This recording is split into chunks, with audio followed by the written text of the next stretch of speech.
Di jantung tanah Pasundan, tempat gunung-gunung menjulang saksi bisu peradaban purba dan sungai-sungai mengukir takdir, terukir sebuah nama yang bergetar dalam sanubari, Kian Santang. Bukan sekadar nama, melainkan gema sebuah ajaran, spirit tasawuf yang mendalam, dan legenda yang tak lekang oleh zaman. Kisahnya adalah bisikan takdir, permulaan dari sebuah perjalanan spiritual yang mengubah arah sejarah, khususnya bagi masyarakat Pasundan dan kaum tasawuf di seantero negeri. Namun, siapakah sesungguhnya Kian Santang ini? Bagaimana ceritanya mulai mengembara dari mulut ke mulut, menembus kabut waktu dan menjadi pilar keimanan? Jawaban atas pertanyaan itu bermula dari seorang pangeran, pewaris tahta yang memilih jalan sunyi. Raden Cakrabuana atau yang kelak dikenal sebagai Pangeran Walang Sungsang. Dialah sang penutur pertama, sang penggagas cerita yang dari bibirnya Kian Santang mulai bersemayam di hati umat. Pangeran Cakrabuana bukanlah sosok sembarangan. Darah ningrat mengalir deras dalam nadinya. Putra mahkota dari Prabu Siliwangi, Sang Jaya Dewata, Raja Agung Pajajaran yang disegani. Namun, takdir telah menggariskan jalannya berbeda. Ia lahir dari permaisuri ketiga Sang Prabu, seorang wanita bernama Nyi Subang Larang. Dan disinilah simpul takdir mulai terikat, sebab Nyi Subang Larang bukanlah wanita biasa. Ia adalah murid langsung dari seorang mubalik kondang, Syekh Maulana Hasanuddin, yang lebih masyhur dengan sebutan Syekh Kuro Kerawang. Lewat Nyi Subang Larang, benih-benih keimanan Islam telah tertanam di jantung istana Pajajaran jauh sebelum badai perubahan mengguncang. Mulanya, Raden Walang Sungsang, Sang Cakrabuana, berada di persimpangan jalan. Galuh Pakuan atau Pajajaran adalah rumahnya, tempat ia dilahirkan dan dibesarkan dalam kemewahan serta ajaran leluhur. Namun keyakinan Sang Prabu Siliwangi yang teguh memeluk agama Sang Hyang mulai terasa bagai jurang pemisah antara ayah dan anak. Di dalam hati Walang Sungsang, apik Islam yang diwarisi dari ibundanya, Nyi Subang Larang, telah membara. Pilihan itu mengoyak batinnya, melepaskan mahkota, meninggalkan kemegahan demi sebuah kebenaran yang dia yakininya. Bukan pilihan mudah. Meninggalkan istana berarti memilih jalan pengembaraan, jalan sunyi yang penuh dengan ketidakpastian. Namun tekadnya bulat, ditemani oleh adiknya, Rara Santang, yang kelak akan menjadi ibunda dari Syarif Hidayatullah, Sunan Gunung Jati yang agung. Raden Walang Sungsang melangkah keluar dari gerbang Galuh Pakuan. Mereka bukan sekadar berkelana, mereka membawa misi suci, syiar Islam, menerangi setiap sudut tanah Pasundan yang masih diselimuti kegelapan. Melintasi rimba, menembus padang, menghadapi dinginnya malam dan terik mentari, dua bersaudara itu membuka perkampungan baru di pesisir utara. Dengan tangan mereka, dengan semangat membara dan keimanan yang kokoh, berdirilah cikal bakal kerajaan Caroban atau yang kelak kita kenal sebagai Kasunanan Cirebon. Kini sebuah kota madya yang semarak. Di sanalah, di tengah badai pergolakan dan harapan yang baru, di hadapan masyarakat yang haus akan petunjuk dan kebenaran, Raden Cakrabuana mulai menuturkan kisah, bukan sekadar dongeng, melainkan gema dari sebuah kebijaksanaan agung, cerminan dari jalan tasawuf yang mendalam, gambaran seorang tokoh spiritual yang luhur budi dan kaya ilmu. Dialah yang pertama kali menyebutkan, mengisahkan, dan meniapkan ruh pada sosok yang kita kenal sebagai Kian Santang. Dari bibir Pangeran Walangsungsang, Kian Santang digambarkan sebagai lentera spiritual, pembimbing jiwa yang ajarannya begitu mendalam dan menyentuh hati. Kisah-kisah Kian Santang yang ia tuturkan menjadi suluh bagi para pencari kebenaran, menjadi inspirasi bagi mereka yang ingin menapaki jalan tasawuf. Dengan demikian, legenda Kian Santang tak hanya menjadi sebuah cerita, melainkan sebuah manifestasi dari semangat dakwah, pengorbanan, dan kebijaksanaan yang dibawa oleh Raden Cakrabuana. Sejak saat itu, setiap kali nama Kian Santang disebut, ia selalu mengingatkan kita pada keberanian seorang pangeran yang berani meninggalkan dunia demi kebenaran, seorang pangeran yang membuka jalan bagi cahaya Islam di tanah Pasundan, dan seorang pangeran yang dari mulutnya lah sang legenda agung itu lahir dan hidup abadi. Di balik tabir legenda yang diwariskan dari bibir ke bibir, tersimpan sebuah kebenaran yang terukir jaih di masa lalu, sebuah kisah yang bersemayam dalam pustaka-pustaka kuno Kerajaan Pajajaran. Jejak keagungan Prabu Kian Santang, konon, bukanlah sekadar buah imajinasi semata, melainkan resonansi dari peristiwa nyata yang membentuk jantung peradaban Pasundan. Pajajaran sendiri adalah puncak penyatuan kembali dua mahkota yang pernah terpisah, Kerajaan Galuh dan Sundapura. Keduanya adalah pecahan dari Imperium Megah Tarumanegara, sebuah kerajaan yang pernah berjaya di bawah Prabu Purnawarman, raja ketiganya. Dialah yang dahulu membelah Tarumanegara menjadi dua entitas, Sundapura sebagai kelanjutan namanya, dan Galuh Pakuan sebagai ibu kota lama, hingga berabad-abad kemudian, Prabu Jayadewata, yang kelak dikenal sebagai Prabu Siliwangi, menyatukan kembali kedua pecahan itu menjadi mahkota tunggal yang berkilau, Pajajaran. Dan disinilah, di dalam silsilah yang rumit namun kokoh ini, kita menemukan akar legenda Kian Santang. Konon, pada suatu masa yang jauh, tepatnya di abad keempat Masehi, sekitar tahun 450, di jantung Tarumanegara yang masih berdenyut kuat, lahirlah seorang putra mahkota yang memancarkan aura berbeda, Raden Gagak Lumayung. Kesaktiannya tiada tara. Konon, tak seorang pun di tataran Sunda dan sekitarnya yang mampu menandingi ilmu kanuragan dan kesaktiannya. Namanya adalah jaminan keamanan, perisai tak tertembus bagi negerinya. Namun, takdir menguji keagungan Tarumanegara. Dari ufuk timur, berlayarlah armada asing, bendera dinasti Tang berkibar angkuh, membawa niat menaklukkan dan menghancurkan. Ancaman itu datang bagai badai dahsyat, siap meluluh lantakkan kedaulatan Nusantara. Di tengah kepanikan dan ketakutan, tampil Gagak Lumayung bagai dewa penyelamat. Dengan kesaktiannya yang tak terbayangkan, ia menghadang serbuan itu. Pertempuran berkecamuk, namun di tangan Gagak Lumayung, pasukan Tang yang angkuh itu tercerai-berai, kocar-kacir, tunggang-langgang meninggalkan tanah Tarumanegara dengan kekalahan memalukan. Sejak saat itulah, nama Raden Gagak Lumayung tak lagi sekadar nama. Sebuah julukan baru diberikan kepadanya, sebuah gelar kehormatan yang mengabadikan kemenangannya. The Kian Santang, sang penakluk pasukan Tang. Dari sinilah, nama Kian Santang pertama kali bergaung, bukan sebagai sosok tasawuf di kemudian hari, melainkan sebagai pahlawan perkasa yang membela martabat negerinya.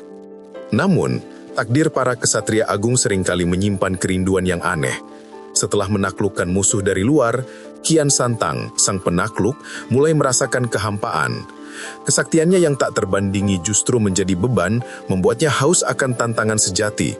Hatinya merindukan sensasi pertempuran yang setara. Bahkan konon, ia begitu penasaran ingin melihat tetesan darahnya sendiri, sebuah bukti bahwa ada kekuatan di atas dirinya. Kerinduan aneh ini, sebuah obsesi untuk menemukan batas kemampuannya, mendorongnya pada sebuah pencarian yang lebih dalam lagi. Dalam keheningan tapa brata yang mendalam, di puncak gunung yang diselimuti kabut, sebuah wangsit gaib datang menghampirinya.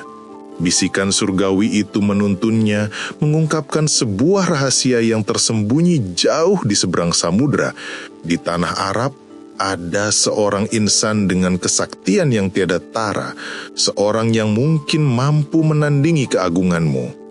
Wangsit ini, bagai lentera di tengah kegelapan dahaga spiritualnya, menyalakan api petualangan baru, sebuah perjalanan yang akan mengubah takdirnya, dan pada akhirnya membentuk kembali makna namanya dari seorang penakluk perang menjadi seorang pencari kebenaran sejati. Terbakar oleh wangsit yang menggelegar, Kian Santang tak menunggu lama. Samudra luas terbentang, bukan lagi penghalang. Dengan ajian napak sancang yang menembus batas nalar, ia melesat, seolah mengendarai kuda semesta, mengarungi gelombang lautan lepas menuju tanah yang disebutkan dalam bisikan gaib, Arabia. Perjalanan yang mustahil bagi manusia biasa, ia taklukkan dengan kesaktian yang tak tertandingi. Namun kini, dengan hati yang didera dahaga spiritual yang lebih besar dari sekedar kegagahan perang. Setibanya di pesisir asing, takdir mempertemukannya dengan seorang kakek tua yang memancarkan aura kebijaksanaan. Kian Santang dengan segala kegagahannya, dengan rendah hati bertanya, "Kek, tunjukkan padaku di mana gerangan orang sakti yang kudengar berada di tanah ini. Aku ingin menantangnya, melihat batas kesaktianku sendiri." Sang kakek tersenyum tenang, sebuah senyum yang menyimpan misteri. Tanpa banyak bicara, ia mempersilahkan Kian Santang mampir ke gubuk sederhananya. Namun setibanya di sana, sang kakek tiba-tiba teringat. "Oh cucu, maafkan aku, tongkatku tertinggal di pesisir sana. Bisakah engkau mengambilkannya untukku?" Kian Santang, pahlawan perang yang tak terkalahkan, merasa permintaan itu remeh-temeh. Dengan percaya diri, ia kembali ke pesisir. Di sana tertancap sebatang tongkat bambu sederhana. Namun, betapa terkejutnya ia. Tongkat itu seolah terpatri ke inti bumi, tak mampu ia cabut. Ia mengerahkan seluruh kesaktiannya, otot-ototnya menegang, keringat membasahi tubuhnya hingga darah menetes dari tangannya yang terluka. Di titik itulah, sebuah kesadaran menghantamnya laksana petir. Orang sakti yang dicarinya, yang mampu menandingi dirinya, adalah kakek tua sederhana ini. Kesombongan runtuh, kebenaran terbit. Dengan hati yang hancur namun jiwa yang tercerahkan, ia kembali menghadap sang kakek. Tanpa kata, kakek itu membimbingnya, mengajarkan 2 kalimat sakral yang akan mengubah hidupnya selamanya. Dengan mengucap kalimat syahadat, Kian Santang merasakan sebuah kekuatan baru, sebuah kedamaian yang belum pernah ia rasakan. Saat itu pula, ia kembali ke pesisir, dan kali ini, tongkat yang sebelumnya tak bergerak itu tercabut dengan mudah dari tanah. Tongkat itu bukan lagi sekedar bambu, melainkan simbol penyerahan diri, simbol keislamannya.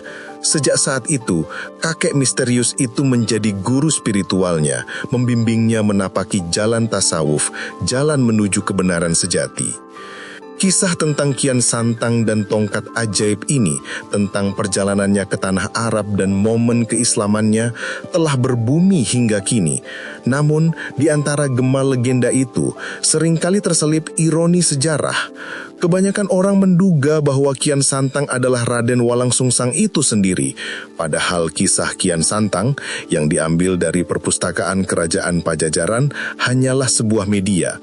Raden Walangsungsang atau Pangeran Cakrabuana adalah sang pencerita, sang penyebar yang dengan sengaja menggunakan kisah ini sebagai sarana dakwah dan penyebaran Islam di bumi Cirebon dan sekitarnya.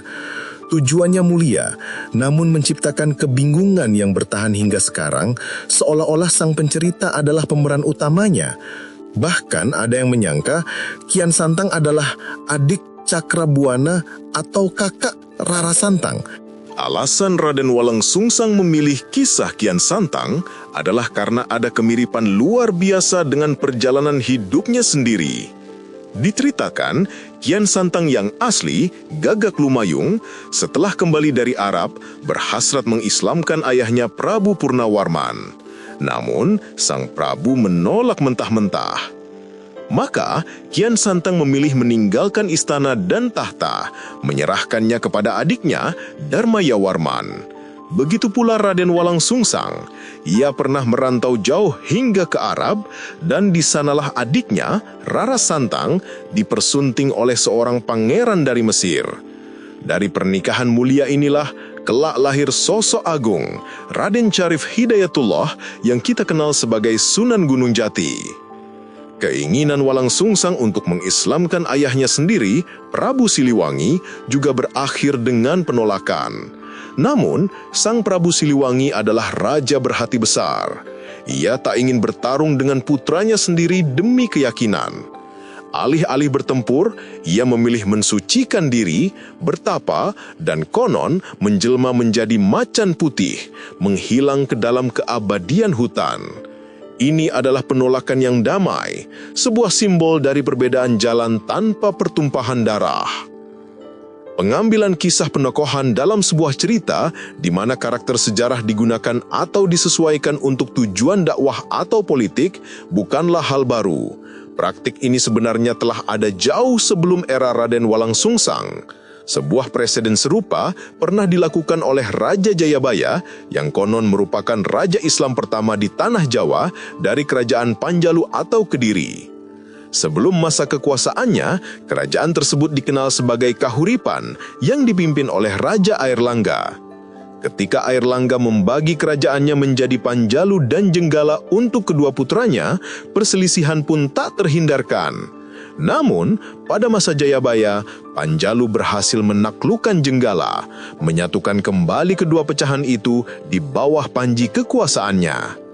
Jayabaya dengan kebijaksanaannya juga menggunakan narasi dan karakter untuk membangun legitimasi dan menyatukan rakyatnya, mirip dengan cara Raden Walang Sungsang memanfaatkan legenda Kian Santang untuk menyebarkan cahaya Islam di tanah Pasundan. Jejak penggunaan narasi untuk tujuan yang lebih besar, sebagaimana yang dilakukan Raden Walang Sungsang dengan kisah Kian Santang, bukanlah fenomena baru di Nusantara. Jauh sebelumnya, telah ada pola serupa yang diukir oleh para pemimpin visioner. Salah satunya adalah Raja Jayabaya, pemimpin agung dari kerajaan Panjalu yang bangkit setelah menyatukan kembali Jenggala yang tercerai-berai. Kemenangannya atas Jenggala bukan sekadar penaklukan militer, melainkan sebuah restrukturisasi tatanan. Untuk mengabadikan kemenangan gemilangnya, dan lebih dari itu, untuk melegitimasi kekuasaannya dan menanamkan nilai-nilai keutamaan dalam masyarakat, Raja Jayabaya mengutus dua empu besar pada masanya, Empu Sedah dan Empu Panuluh. Bukan untuk menciptakan kisah baru, melainkan untuk menggali hazanah dari tanah India, naskah kuno bernama Mahabharata. Namun, Mahabharata itu tidak hanya disalin, ia diverifikasi dengan gaya Jawa, disesuaikan dengan konteks budaya dan jiwa lokal. Dari tangan mereka, lahirlah sebuah epos yang bergetar, Bharatayuddha. Bharatayuddha menjadi lebih dari sekadar cerita perang. Ia adalah metafora, cermin yang memantulkan kemenangan Panjalu atas Jenggala, pertarungan antara kebenaran dan keserakahan, yang berakhir dengan pemersatuan. Dalam narasi epik ini, Jayabaya tidak hanya menjadi raja, ia menjadi bagian dari garis keturunan para pahlawan agung, sehingga banyak masyarakat awam kemudian meyakini bahwa Jayabaya adalah kelanjutan dari Trah Barata, bahkan cicit dari Parikesit, putra Abimanyu. Ini adalah sebuah upaya brilian dalam membentuk identitas, menanamkan kebanggaan, dan mengukuhkan fondasi kekuasaan melalui kekuatan cerita. Pola ini, pembentukan tokoh dan narasi untuk tujuan tertentu, berlanjut dan bahkan menjadi lebih kompleks di era penyebaran Islam. Ketika 9 wali Allah, para wali Songo, bergerak menyebarkan cahaya Islam di tanah Jawa, mereka menghadapi tantangan yang beragam. Salah satunya adalah menyeimbangkan ajaran syariat yang tegas dengan kedalaman tasawuf yang penuh kearifan, serta melindungi kaum sufi dari rongrongan tafsir syariat yang terlalu kaku. Maka, dalam konteks itulah, menurut banyak kalangan, para wali Songo menciptakan sebuah kisah yang beresonansi kuat, cerita tentang Syekh Siti Jenar. Tokoh ini seringkali dipandang sebagai Al-Hallaj versi Indonesia. adalah sebuah konstruksi naratif yang sengaja dibentuk. Tujuannya adalah untuk mendakwahkan ajaran tasawuf yang mendalam dan kontroversial, seperti wahdatul wujud, kesatuan eksistensi tanpa menyebabkan perpecahan atau penolakan massal. Melalui kisah Siti Jenar, para wali songo seolah menciptakan sebuah pelajaran tentang batas-batas interpretasi, tentang pentingnya memahami hakikat tanpa mengabaikan syariat, dan menjaga keseimbangan dalam beragama. Namun, sebagaimana bayang-bayang yang membentuk kedalaman sebuah relief, legenda Kian Santang juga memiliki lapisan-lapisan cerita, versi-versi yang saling melengkapi, dan kadang saling menguji. Jika sebelumnya kita menyelami kisah Gagak Lumayung yang terdorong wangsit untuk mencari orang sakti setelah merasa hampa oleh kesaktiannya, ada satu narasi lain yang menguak sisi lain dari perjalanan epik ini, sebuah kisah tentang seorang pangeran yang bergelar Galantrangsetra, sang penjelajah batin dari Pajajaran. Inilah versi lain dari kisah Kian Santang masuk agama Islam, sebuah sudut pandang yang memperkaya mozaik besar legendanya. Bukan semata wangsit gaib yang memanggilnya kali ini, melainkan gejolak dalam jiwa yang membara setelah berbulan-bulan, bahkan bertahun-tahun menyepi dalam mujesmedi. Di kedalaman hutan belantara Pajajaran, Galantrangsetra, nama lain bagi sosok yang kelak kita kenal sebagai Kian Santang, dengan kesaktian yang tak tertandingi, telah mengolah ilmunya hingga mencapai puncak tertinggi. Dunia Sunda telah takluk di bawah kakinya. Para pendekar telah tunduk pada ilmunya, dan tak seorang pun di tataran itu mampu menandingi kekuatannya. Namun, puncak itu terasa hampa, kemenangan terasa tanpa lawan. Ia haus akan tantangan sejati, sebuah pembuktian diri yang melampaui batas-batas negerinya. Sebuah nama kemudian terbisik dalam keheningan tapanya, bukan sebagai panggilan spiritual murni, melainkan sebagai target ambisi yang membara. Saidina Ali, seorang kesatria legendaris dari tanah Mekah yang kemasyurannya telah merambat hingga ke pelosok dunia. Dalam benak Galantrangsetra hanya ada satu tujuan: bertarung, menaklukkan, dan membuktikan dirinya sebagai yang terhebat tidak hanya di tanah Pasundan, melainkan pendekar pinunjul di seluruh jagat raya. Meninggalkan keagungan Pajajaran, Galantrangsetra melangkah dengan bekal seadanya, namun dengan hati yang membanggul kesombongan sekaligus kerinduan akan pengakuan. Ia memulai pelayaran panjang menuju tanah Mekah. Lautan luas terhampar di hadapannya, bukan penghalang, melainkan jembatan menuju takdir yang belum terungkap. Dengan keyakinan pada ajian napak sancang miliknya, yang mampu mengarungi samudra hanya dengan berkuda atau berjalan di atas air, ia melaju, membelah ombak, memandang cakrawala yang tak berujung. Sepanjang perjalanan yang penuh ketidakpastian dan tantangan alam, pikirannya tak henti membayangkan pertarungan hebat yang akan segera terjadi. Sebuah duel epik antara dirinya dan Saidina Ali. Dalam setiap hembusan angin, ia seolah mendengar sorak-sorai kemenangan. Dalam setiap riak gelombang, ia melihat bayangan dirinya berdiri tegak, tak terkalahkan. Terbesit kuat dalam benaknya bahwa dialah yang pada akhirnya akan menang, menaklukkan kesatria Arab itu, dan dengan demikian namanya akan dikenal, ditakuti, dan dipuja sebagai pendekar teragung yang pernah ada.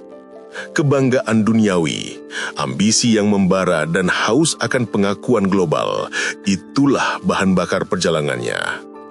Namun, sang pangeran gagah perkasa ini belum tahu bahwa perjalanan yang ia kira akan berakhir dengan gelimang kemenangan fisik justru akan bermuara pada penaklukan diri yang jauh lebih dalam.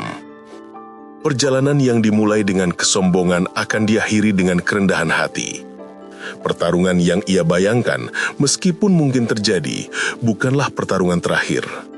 Yang menantinya di ujung perjalanan adalah sebuah transformasi jiwa, sebuah keislaman yang akan mengubah namanya dari seorang penakluk perang menjadi seorang pencari kebenaran, dari seorang pendekar pinunjul duniawi menjadi seorang sufi yang agung. Dan titik itu, di mana tongkat sederhana menjadi penentu takdir, atau ketika ia harus menghadapi kesatria sejati dari tanah suci, adalah babak baru yang akan segera terbentang di hadapannya. Perjalanan Galantrang Setra, sang pangeran gagah berani dari Pajajaran, akhirnya membawa kakinya menginjak bumi Mekah yang suci. Bukan sebagai penakluk yang berhasrat mengalahkan Sayyidina Ali dalam pertarungan fisik, melainkan sebagai jiwa yang haus akan kebenaran. Mungkin disinilah ia bertemu dengan kakek bijak yang tongkatnya tak mampu dicabutnya, atau mungkin Sayyidina Ali sendiri yang dengan lembut menuntunnya. Yang jelas, di tanah itu, keangkuhan Kian Santang luntur. Kesaktiannya yang tak tertandingi di Pasundan terasa hampa di hadapan kekuatan iman dan ajaran ilahi. Ia berserah, mengucap 2 kalimat syahadat dan membiarkan cahaya Islam menembus relung hatinya yang paling dalam. Dengan iman yang baru membakar jiwanya, Kian Santang kembali ke tanah airnya, ke pangkuan Pajajaran yang megah. Hatinya penuh sukacita dan harapan. Ia bergegas menghadap ayahandanya, Prabu Siliwangi, sang Raja Agung Pajajaran, dengan harapan agamanya yang baru akan diterima. Dengan penuh keyakinan, ia menjelaskan keindahan Islam, menyeru ayahnya untuk meninggalkan pemujaan dewa-dewa dan memeluk keesaan Allah. Namun, betapa kecewa hati Kian Santang. Prabu Siliwangi, raja bijaksana yang teguh pada keyakinan leluhurnya, menolak seruan putranya. Tiada hasil dari segala bujuk rayu. Prabu Siliwangi tetap setia memuja dewa-dewa pada jalan spiritual yang telah mengakar dalam jiwanya dan peradaban Pajajaran. Kian Santang yang terbiasa menaklukkan segala rintangan dengan kesaktian, kini harus menghadapi kenyataan pahit. Hatinya sendiri dan hati orang yang paling ia cintai tak bisa ditaklukkan dengan paksaan atau kesaktian. Kegagalan itu menjadi sebuah pencerahan yang menyakitkan. Kian Santang baru menyadari bahwa pengetahuannya tentang Islam masih sangat dangkal, dan pemahamannya tentang cara-cara dakwah yang lembut dan bijaksana belum memadai. Ia memang telah memeluk Islam, namun ia belum sepenuhnya memahami kedalaman ajaran dan seni menyentuh hati manusia. Ambisinya untuk menjadi pendekar terhebat telah berganti menjadi ambisi untuk menjadi seorang Muslim yang sejati, seorang penyebar kebenaran yang efektif. Maka tanpa ragu, Kian Santang kembali mengambil keputusan besar. Ia meninggalkan kemegahan istana Pajajaran sekali lagi, mengarungi lautan untuk kembali ke Mekah. Kali ini, tujuannya bukan untuk membuktikan kesaktian fisik, melainkan untuk memperdalam ilmu agama, untuk memahami esensi Islam secara menyeluruh, dan untuk belajar seni berdakwah dengan hikmah. Selama 7 tahun, ia bermukim di sana, menyerap setiap ilmu, setiap kebijaksanaan dari para ulama dan guru spiritual. Ketika Kian Santang akhirnya kembali ke Pajajaran, ia tidak lagi datang sendirian. Bersama rombongan saudagar Arab yang berlayar ke Nusantara, ia membawa tidak hanya barang dagangan, tetapi juga benih-benih Islam yang lebih matang. Para saudagar itu, dengan keahlian mereka dalam berdagang, sekaligus menjadi rekan seperjuangan dalam misi suci ini, membantu Kian Santang menyebarkan Islam di tengah masyarakat Pajajaran yang masih memegang teguh tradisi leluhur. Rencana Kian Santang telah matang. Ia akan melanjutkan dakwah di kalangan rakyat jelata, memperkenalkan ajaran Islam melalui akhlak mulia dan keteladanan. Namun, di dalam hatinya, sebuah harapan tak pernah padam. Untuk suatu saat nanti, kembali mencoba menyebarkan Islam di kalangan istana, dan terutama untuk mengislamkan ayahandanya, Prabu Siliwangi. Ia tahu, jalan yang terbentang di hadapannya masih panjang dan penuh tantangan. Namun kini, dengan bekal ilmu yang lebih mendalam dan pemahaman dakwah yang lebih bijaksana, ia siap menghadapi segala aral melintang demi tegaknya cahaya ilahi di tanah Pasundan. Kian Santang dengan hati yang berat namun tekad yang membaja kembali ke Pajajaran. Kegagalan mengislamkan ayahandanya Prabu Siliwangi adalah pelajaran berharga. Ia tak lagi memaksakan kehendak, tak lagi menyeru dengan tergesa. Melainkan, ia kembali ke keraton Pajajaran di Bogor dengan membawa ilmu dan hikmah yang lebih dalam dari Makkah. Ia memberikan ruang bagi takdir, membiarkan ayah dan semua pengiringnya tetap teguh pada keyakinan mereka, bahkan ketika Prabi Siliwangi memilih menyingkir, bersembunyi di Gua Sancang seolah menghindar dari seruan Islam putranya. Kian Santang menghormati pilihan itu, memahami bahwa hidayah adalah hak mutlak ilahi.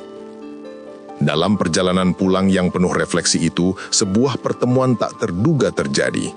Kian Santang berpapasan dengan seorang asing yang tampak gelisah, seolah sedang mencari sesuatu. Ketika ditanya, orang itu mengaku bahwa dialah yang sedang mencari Kian Santang dan dengan tulus menyampaikan keinginannya, "Aku ingin masuk Islam." Seketika, hati Kian Santang diliputi kegembiraan luar biasa. Di tengah kekecewaan atas penolakan sang ayah, muncul harapan baru. Ada jiwa yang dengan sukarela sudi membuka diri pada agama Allah. Tanpa menunggu, ia pun membimbing orang asing itu mengucapkan 2 kalimat syahadat dengan suara bergetar dan hati penuh syukur. Kian Santang mulai mengajarkan ajaran-ajaran dasar Islam kepada mu'alaf darunya. Ia menekankan bahwa Islam adalah agama yang sangat menjunjung tinggi kebersihan, bahkan menganggap kebersihan sebagai bagian tak terpisahkan dari iman itu sendiri. Seorang Muslim, jelas Kian Santang, harus senantiasa menjaga kebersihan dirinya, baik kebersihan lahiriah maupun batiniah. Ia menerangkan betapa pentingnya bersuci dari najis agar sholat sah, dan bagaimana salah satu bagian tubuh yang krusial untuk dibersihkan adalah kemaluan. Dengan lugas, Kian Santang menjelaskan kesulitan membersihkan kemaluan laki-laki secara sempurna karena adanya kuncup atau kulup. Untuk mempermudah pembersihan dan kesempurnaan ibadah, maka kuncup itu harus dibuang. Mu'alaf baru itu, dengan iman yang tulus dan keinginan kuat untuk menjalankan ajaran agama barunya, pun bersedia untuk dihitan. Acara hitanan itu dilaksanakan secara sembunyi-sembunyi, jauh dari keramaian, tanpa resepsi besar-besaran. Kian Santang sendiri yang bertindak sebagai mutakhir, menghitan mu'alafnya dengan tangannya sendiri. Mungkin karena diliputi kegembiraan yang meluap-luap, bercampur dengan minimnya pengalaman dalam prosedur medis semacam itu, Kian Santang menjadi gugup. Tangan yang terbiasa memegang pedang dalam pertempuran dan menuliskan ajaran agama, kini bergetar. Tragedi pun tak terhindarkan.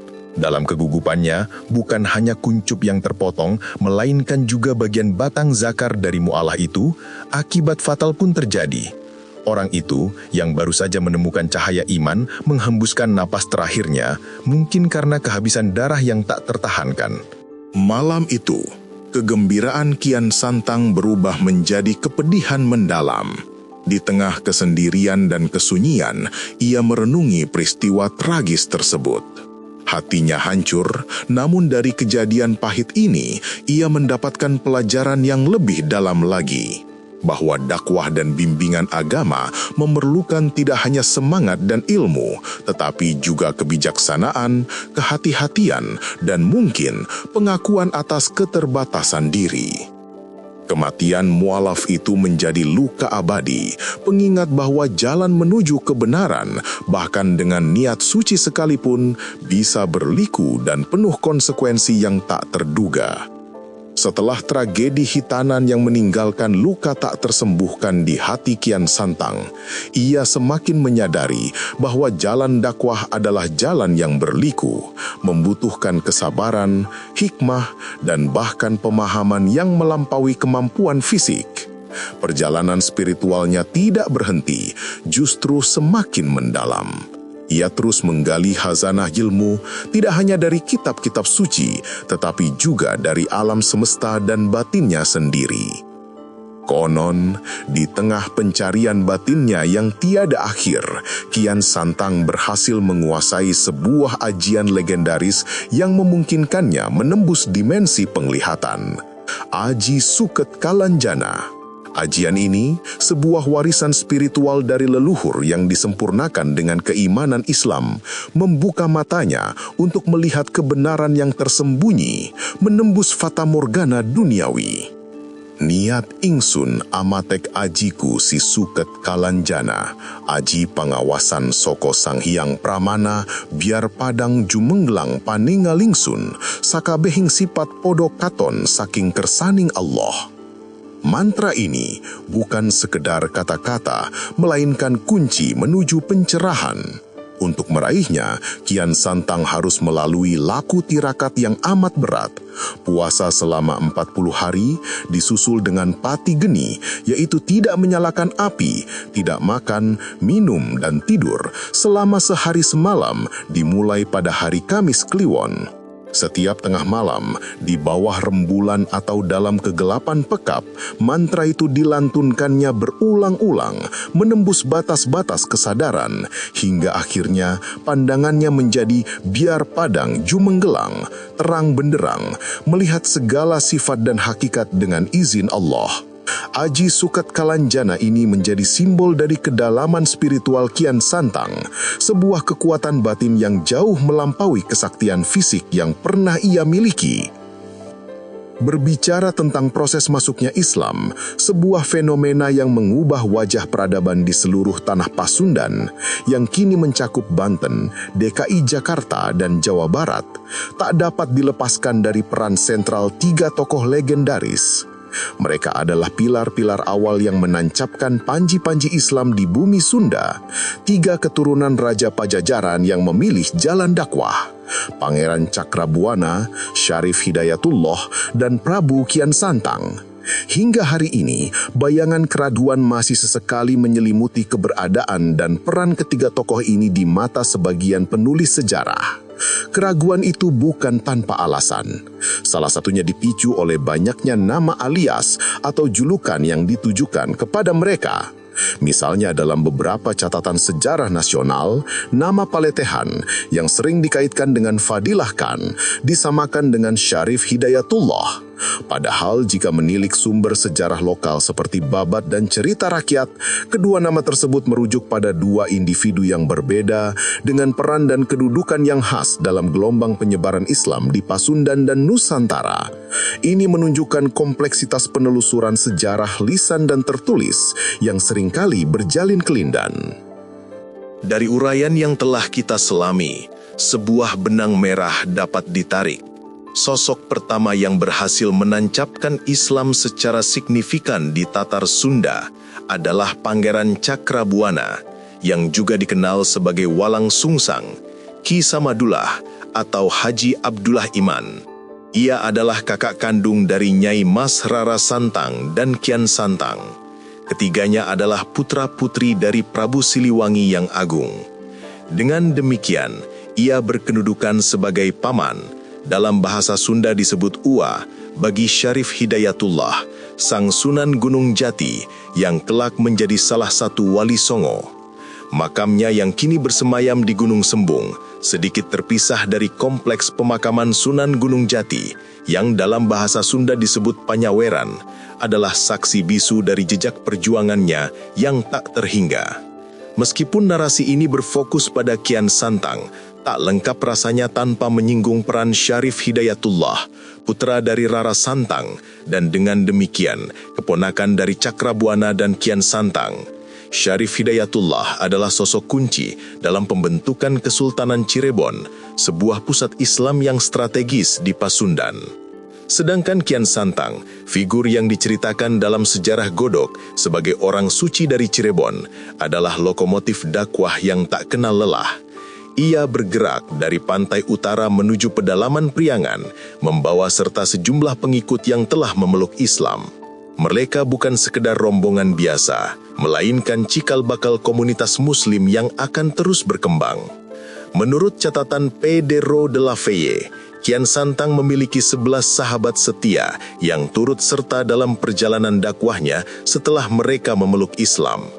Nama-nama seperti Saharepen Nagele, Sembah Dora, Sembuku Kandang Sakti atau Sapi, Penghulu Gusti, Raden Halipah Kandang Haur, Prabu Kasiringan Wati atau Raden Sinom atau Dalem Lebaksiuh, Saharepen Agung, Panengah, Santuan Suci, Santuan Suci Marraja, dan Dalem Pangejer Jaya adalah saksi bisu dari jalinan persaudaraan dan semangat juang dalam menyebarkan ajaran ilahi. Mereka adalah tangan-tangan yang membantu Kian Santang menancapkan pilar-pilar Islam di tanah Pasundan. Untuk menelusuri lebih jauh proses perkembangan Islam di tanah Pasundan, kita tidak hanya bergantung pada narasi lisan dan tulisan, tetapi juga pada artefak fisik. Keraton-keraton kuno, benda-benda pusaka yang menyimpan sejarah, makam-makam para wali dan penyebar Islam, serta pondok-pondok pesantren yang tersebar di seluruh wilayah adalah buku-buku hidup yang menceritakan kisahnya sendiri. Di antara makam-makam wali dan penyebar Islam yang cukup banyak di tanah Pasundan, kita mengenal nama-nama besar seperti Syekh Abdul Muhyi di Tasikmalaya, Sunan Rahmat dan Eyang Papak di Garut, Syekh Jafar Siddiq juga di Garut, Sunan Mansur di Pandeglang, dan Syekh Kura di Karawang.